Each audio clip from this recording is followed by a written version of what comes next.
Hello everyone, welcome back to my YouTube channel and Facebook page education hub BD.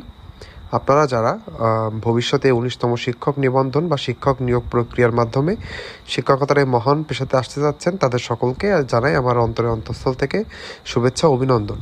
আপনারা মন থেকে যখন ঠিক করে নিয়েছেন আপনারা শিক্ষকতার এই মহান পেশাতে আসবেন, আপনাদের কিন্তু বসে থাকলে হবে না, এখন থেকে সব কিছু জানতে হবে। আজকের এই ভিডিওতে আমরা জানব এ পর্যন্ত যে 18টা শিক্ষক নিবন্ধন হয়েছে এবং একটি বিশেষ নিবন্ধন হয়েছে, এই 19টা শিক্ষক নিবন্ধনের খুঁটিনাটি বিষয় সম্পর্কে এবং 19তম শিক্ষক নিবন্ধনের মানবন্টন কী হবে না হবে সব কিছু খুঁটিনাটি কিন্তু এই ভিডিওতে থাকবে। তাই সকলকে বলবো কেউ দেরি করবেন না, শিক্ষক নিবন্ধন রিলেটেড সকল আপডেট যদি পেতে চান আমার ইউটিউব চ্যানেলটি সাবস্ক্রাইব করবেন। তারপর আমি কিভাবে খুবই অল্প সময় মাত্র 1 মাসের প্রিপারেশনে শিক্ষক হয়েছি তার গোপন টিপস অ্যান্ড ট্রিক্স সকল কিছু থাকবে কিন্তু আমার এই ভিডিওতে। পরবর্তী ভবিষ্যতে আমি সকল ভিডিও বানিয়ে আপনাদেরকে জানিয়ে দিব যে কীভাবে প্রস্তুতি গ্রহণ করলে আপনারা প্রথমবার পরীক্ষা দিয়ে শিক্ষকতার মহান পেশাতে আসতে পারবেন। তাই দেরি না করে চলুন আমরা জেনে নিই আজকের এই মেন ভিডিওতে কী কী থাকছে। আমরা ভিডিওর মেন পার্টে চলে এসেছি। আজকের ভিডিওটির টপিক হলো 20 বছরের নিবন্ধন পরীক্ষা দিয়েছেন 1,17,00,000, চাকরি পেয়েছেন 1.5%। তার মানে বুঝতে পারলেন যে পরীক্ষা কিন্তু দিয়েছে অনেক মানুষ। আমরা যদি সহজ হিসাব করি যে যদি এখানে 200 জন পরীক্ষা দিয়ে থাকে তাহলে কিন্তু মাত্র 3 জন সেখানে চাকরি পেয়েছেন সব কার্যক্রম শেষে। এটি দেখতে অনেক বড় হলেও এটা কিন্তু আসলে অনেক বড় কিছু না। আপনারা যদি নিয়মিত চর্চার ভিতরে থাকেন, পড়াশোনা করেন, মেধাবীরা কিন্তু খুব সহজে এই পেশাতে আসতে পারবেন। তাহলে আমরা শুরু করি। আজকের এই ভিডিওটি না টেনে একদম শেষ পর্যন্ত দেখবেন। যারা নতুন 19তম শিক্ষক নিবন্ধন দিবেন তাদের জন্য কিন্তু অনেক কিছু জানার আছে এবং ভিডিও শেষ পর্যায়ে কিন্তু মানবন্টনটা আমি বলে দিব। সব কিছু জানতে হলে এই ভিডিওটি শেষ পর্যন্ত দেখবেন। 2005 সালে এনটিআরসি প্রতিষ্ঠার পর থেকে এখন পর্যন্ত 19টি শিক্ষক নিবন্ধন পরীক্ষা অনুষ্ঠিত হয়েছে, একটি বিশেষ এবং 18টি নিয়মিত। তার মানে বুঝতে পারলেন যে 2005 সালে যখন এনটিআরসি গঠন করা হয় সেখান থেকে আজকে 2025, তার মানে প্রায় 20 বছরের ভিতরে 19টি শিক্ষক নিবন্ধন পরীক্ষা অনুষ্ঠিত হয়েছে, দ্বারা 18টি নিয়মিত এবং একটি হচ্ছে বিশেষ। মোট আবেদনকারীর সংখ্যা হচ্ছে 1,17,49,296 জন। উত্তীর্ণ হয়েছেন 7,37,296 জন। তার মানে বুঝতে পারলেন যারা পরীক্ষা দিয়েছে তার ভিতরে উত্তীর্ণ মানে সব কার্যক্রম শেষে মানে ভাইবা বা রিটার্ন পরীক্ষার পরে উত্তীর্ণ হয়েছেন 6.27% মানুষ।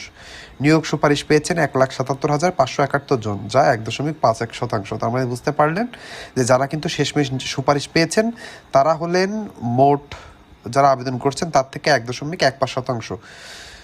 উত্তীর্ণ হয়েছেন 6.27%। তার মানে বুঝতে পারেন এখানে কিন্তু গ্যাপ রয়েছে। আপনার কিন্তু নিবন্ধন সনদ হলে হবে না, আপনার কিন্তু তার থেকে বেশি কিছু পেতে হলে অবশ্যই আপনাকে ভালো করে পড়াশোনা করতে হবে এবং আপনার পরীক্ষা দিয়ে ভালো একটি মার্ক রাখতে পারলে দেখা যাবে যে আপনাদের যে ওয়েটিং লিস্ট আছে বা আপনাদের যে মেরিট লিস্ট আছে সেখানে কিন্তু উপরের পর্যায়ে থাকলে আপনার চাকরির সম্ভাবনাটা ভালো হবে।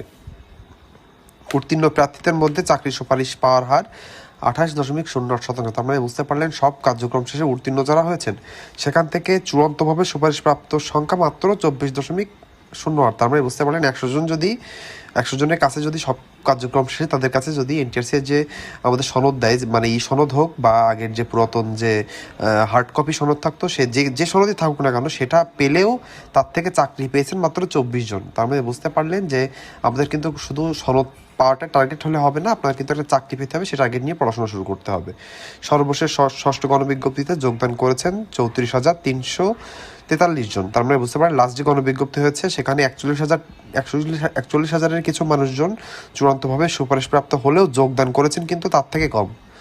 সুপারিশপ্রাপ্তদের ভিতরে সবাই যোগদান করেছেন কিনা এই তথ্যটি এনটিআরসি জানাতে পারেনি। তার মানে এখনও পুরোপুরি এই নিউজটা কিন্তু জানাতে পারেনি যে কতজন কী কারণে যোগদান করতে পারেনি। যোগদান প্রক্রিয়ায় শিক্ষকরা নানা হয়রানির শিকার হচ্ছেন, এনটিআরসি চেয়ারম্যানের বক্তব্য। তার মানে এনটিআরসি চেয়ারম্যান জানালেন যে পুরোপুরি সব কার্যক্রম শেষ করে যোগদান করার পরেও কিন্তু আপনাদের কার্যক্রম শেষ না, তারপরেও কিন্তু অনেক কার্যক্রম আছে। 30 থেকে 35টি কাগজ ম্যানেজ করে নিজের বেতনের জন্য এমপিও আবেদন করা লাগে। সকল খুঁটিনাটি বিষয় যদি আমার মাধ্যমে আপনারা করে নিতে চান আমার ভিডিওর মাধ্যমে, তাহলে কিন্তু অবশ্যই সাবস্ক্রাইব করতে হবে। যোগদানের 1 মাসের মধ্যে এমপিও ফাইল পাঠাতে হবে, এই বিষয়ে প্রতিষ্ঠানদের নির্দেশনা দেওয়া হয়েছে। তার মানে বুঝতে পারলেন, আগে কিন্তু দেখা যেত প্রতিষ্ঠান প্রধানরা অনৈতিক কার্যকলাপের মাধ্যমে তারা কিছু অর্থ আত্মসাতের জন্য তারা দেখা যেত যে আপনার এই বেতনের কাজটি মানে এমপিও ফাইল পাঠানোটা বিলম্ব করে দিত। সেজন্য দেখা যেত যে আপনাদেরই ক্ষতি হতো, আপনাদের বেতন পেতে অনেক দিন সময় লেগে যেত। এটি কিন্তু এনটিআরসির চেয়ারম্যানের কড়া বক্তব্য যে যারা যোগদান করবে তাদেরকে যেন প্রথম মাসের ভিতরে যেন এমপিও আবেদনের জন্য সাহায্য করে প্রতিষ্ঠান প্রধানরা। প্রতিষ্ঠান প্রধানের নিয়োগের জন্য সরকার একটি নতুন কমিটি গঠন করেছে। সেখানে আছে মন্ত্রণালয় প্লাস এনটিআরসি প্লাস বিভিন্ন অধিদপ্তরের সমন্বয়। তার মানে বুঝতে পারলেন, এখন থেকে কিন্তু আগে যেমন ম্যানেজিং কমিটি মানে স্কুলের যে কমিটি থাকতো সেই ম্যানেজিং কমিটির মাধ্যমে প্রধান শিক্ষক নিয়োগ করা হতো, সেটি কিন্তু বিলুপ্ত হতে যাচ্ছে। এখন থেকে এনটিআরসি এর মাধ্যমে সরকারের হস্তক্ষেপের মাধ্যমে কিন্তু এই কাজটি হবে। এখানে যদি প্রতিষ্ঠান প্রধানকে যদি যোগ্যতা ও মেধার ভিত্তিতে যদি বিভিন্ন প্রতিষ্ঠানে নিয়োগ করা যায়, তাহলে কিন্তু অচিরে বাংলাদেশের শিক্ষা প্রতিষ্ঠানের ভোল পাল্টে যাবে। সেখানে দেখা যাবে মেধাবীরা যদি শিক্ষা প্রতিষ্ঠানের প্রধান হিসাবে আসেন, তাহলে দেখা যাবে যে সর্বোপরি সারা বাংলাদেশের শিক্ষা ব্যবস্থা কিন্তু উন্নত হবে। তারপরে আমরা এখন এই ভিডিও শেষ অংশে আমরা জেনে নেব যে মাদ্রাসা এবং স্কুল কলেজ এই দুইটা আলাদার জন্য আলাদা আলাদা মানবন্টন নেওয়া হয়েছে। আলাদা আলাদা মানবন্টনের জন্য আমাদেরকে জানতে হবে যে মাদ্রাসার যে কাঠামো আছে মানে মাদ্রাসার যে মানবন্টন সেটি কিভাবে হবে। তার মানে সাবজেক্টিভ পরীক্ষা, যার মানে হলো আপনি যে বিষয়ে পড়াশোনা করেছেন অনার্স এবং মাস্টার্স সমমানের, সেখানে সেই বিষয়ের উপরে থাকবে 140 মার্কের পরীক্ষা এবং জেনারেল বিষয়ে থাকবে 60 মার্ক। যেখানে জেনারেল বিষয়ের ভিতরে আপনারা সকলে জানেন বাংলা, ইংরেজি, গণিত, সাধারণ জ্ঞান থাকে। স্কুল কলেজের পরীক্ষার কাঠামো, তার মানে আপনি জানলেন মাদ্রাসা, এখন জানবেন স্কুল কলেজে সাবজেক্টিভ পরীক্ষা থাকবে 100 মার্ক। তার মানে যে বিষয়ে আপনি অনার্স এবং মাস্টার্স পড়েছেন সেই বিষয়ে 100 মার্ক, এবং জেনারেল পরীক্ষা তার মানে বাংলা, ইংরেজি, গণিত, সাধারণ জ্ঞান থাকবে 100 মার্কের। চেয়ারম্যানের বক্তব্য হচ্ছে ম্যানেজিং কমিটির মাধ্যমে আর কোনো প্রতিষ্ঠান নিয়োগ হবে না। ভবিষ্যতে নিয়োগ পিএসসি নাকি এনটিআরসির মাধ্যমে সেটি এখনও কমিটি চূড়ান্ত করেনি। এটি হচ্ছে আপনাদের জন্য খুবই ভালো একটি নিউজ। আর একটি ভালো নিউজ হলো শূন্য পদের তথ্য এখন থেকে অধিদপ্তরের কাছ থেকে সংগ্রহ করা হবে, প্রতিষ্ঠান প্রধানের কাছ থেকে নয়, কারণ তারা ভুল তথ্য দেন। এটি হলো সব থেকে বড় নিউজ। 19তম শিক্ষক নিবন্ধনে আপনাদের অনেক দুঃখের কথা জানাই। আমার অনেক কাছের বন্ধু বান্ধবরা আছেন যারা অনেক মেরিট লিস্টে অনেক ভালো পজিশনে থেকে বিভিন্ন ভালো ভালো প্রতিষ্ঠান চয়েস করেছেন।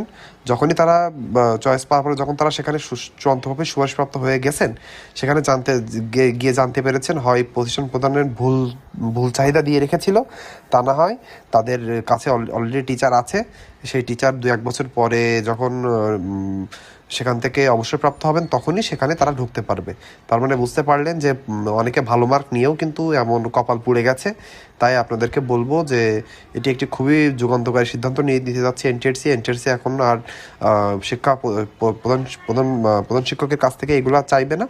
তারা চাইবে হচ্ছে অধিদপ্তরের কাছ থেকে। অধিদপ্তর প্রত্যেক প্রতিষ্ঠানের যে পদ শূন্য আছে সে পদের তাদের কাছে তালিকা আছে, সেই তালিকা দেখেই চূড়ান্তভাবে কোন কোন প্রতিষ্ঠানের শূন্য পদ আছে সেটি জানা যাবে। আজকের ভিডিওটি এই পর্যন্তই। যারা প্রথমবার পরীক্ষা দিয়েই কিন্তু এই শিক্ষকতার মহান পেশাতে আসতে চাচ্ছেন, এখন জানেন সারা দেশের যে অবস্থা, সেখানে একটি চাকরি পাওয়া খুবই খুবই কঠিন বিষয় হয়ে দাঁড়িয়েছে। সেখানে যদি আপনি